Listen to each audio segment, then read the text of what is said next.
nor'easter is going to deliver that heavy snow, the near hurricane force wind gusts, and the coastal flood threat. This leaving one New England community worrisome about life after the storm. Some folks there already losing their homes, all due to a previous coastal erosion. National correspondent Justin Michaels has their story for us this morning. Centuries of storms have battered the New England coast. It's part of life here.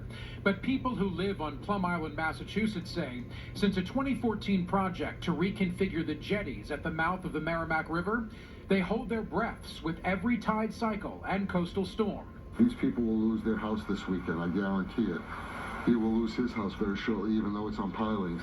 That house is already condemned and being torn down. Two behind it, last Monday's storm, totally flooded, heating system's gone, uninhabitable. It will just keep happening. Stan Sachs's home was condemned after the last storm. At this point, my house is gone. It's total. It's been deemed uninhabitable. The foundation cracked and sinking. And with Winter Storm Keenan set to batter the coast again, Stan's neighbor, Leela Wright, fears her house might be next. In September of 2021, we lost the remaining section of the road in front of the house.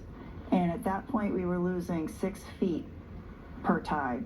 And we figured, okay, that gives us 30 feet. We've got, less than a week before we lose our house. From the air, the problem is clear. Before that 2014 jetty project, folks here say that there were several hundred feet of beach and a 12-foot dune between those houses and the water's edge. Over the course of the last 7 years, this cove has been created, and we've lost all the land that was between us and the river. Sandbag barriers and enormous rocks are set in place to protect the remaining homes temporarily.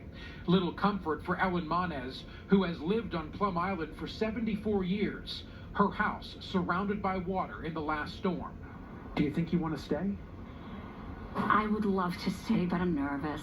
I'm really nervous I never thought the water would reach my house. Ken Rito will be evacuating for this weekend's storm for fear his house may not last. It's a real, danger.